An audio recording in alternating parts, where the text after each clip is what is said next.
لکه حدیث مبارک کې راځي چې د سحر او د مازیګر ټیم کې د فرښتو ډیوټي بدلیږي. د هر انسان سره دو فرښتې ورسره کرامن کاتبین ورته ویل کېږي. یو د ښې اوږې باندې ناست یو په ګسه اوږه باندې ناستی. دا د انسان اعمال لیکي. انسان چې په ژوند کې څومره اعمال کوي، که د نیکۍ کوي او که د بدۍ کوي، دا ټول ورله لیکي. یو څیز هم پټ پناه نه دی. دا ټول اعمال، افعال، حرکات، سکنات دا ټول لیکل کېږي. نو دا د ښې فرښتې دا ښې اوږې طرف ته چې کومه فرښته دا نیکۍ لیکي، او ګسې اوږې طرف ته کومه فرښته ده کرامن کاتبین چې دي دا بدۍ لیکي. نو یو د سحر ټیم کې د دې ډیوټي بدلیږي. د سبا وخیږي نو د شپې چې کومه فرښتو ډیوټي کړې ده دا به اوس چوټي کوي، دا بځي.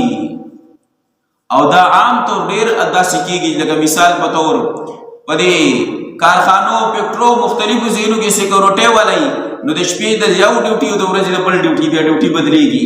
نو دغه رنګې د دوی ډیوټي هم بدلیږي.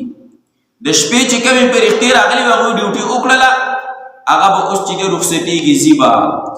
او د ورځې چې کومې فرښتې به اوس اعمال د دې لیکي، د هغو ډیوټي به ولګي.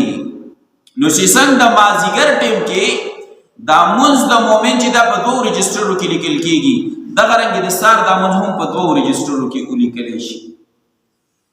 چې مؤمن بنده منځ ادا کړي نو هغه فرښتې په خپل منځ کې ووت حدیث دی چې خپل منځ کې جګړه کوي، نو الله جل شانو دې تپوس کوي سره د تاسو باندې څه باندې به جنګ، څه بحث مباحثه ده.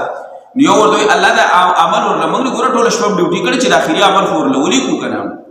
نو نور ورته نه الله د دې خو ډیوټي ختمه شوې ده، اوس زمونږ ډیوټي ده. نو الله جل فرمایي د مؤمن بنده د دومره محنت کړی دی، د الله جل په خزانو کې خو د څه کمی نشته. الله جل فرمایي وایي دواړه یې ولیکې. نو مونځ یو وشو، په رجسټرو کې دوو کې ولیکلی شو. او بیا یو مونځ چې دی د جمع هغه د یو روایت مطابق 25 چنده المضاعف کېږي، دوچن کېږي. او یو روایت کې راځي دا 27 چنده چې دی د ځان لمون نه بهتر دی.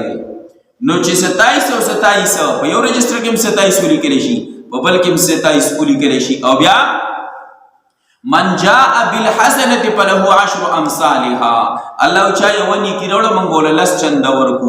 نو 27 ته بیا په 10 کې ضرب ورکړه. نو په یو کې ورله ضرب ورکړه 10 کې، په بل کې هم 27 ته په 10 کې ضرب ورکړه. نو د یو مونږ څومره جوړ شو. او چې کم المضاعف کېږي 25 چنده، نو دلته کې محدثین دغه حدیث لاندې دا المضاعف چې دی دا بار بار دوچن، یعنی 25 ځله دا دوچن کېږي داسې. نو کې بیا دا دی چې یا دغه جهري منځونه او خفي منځونه هغه ځان له بحث خو دومره چې دغه ټیم کې الله وایي دا د فرښتو د حاضرۍ ټیم دی.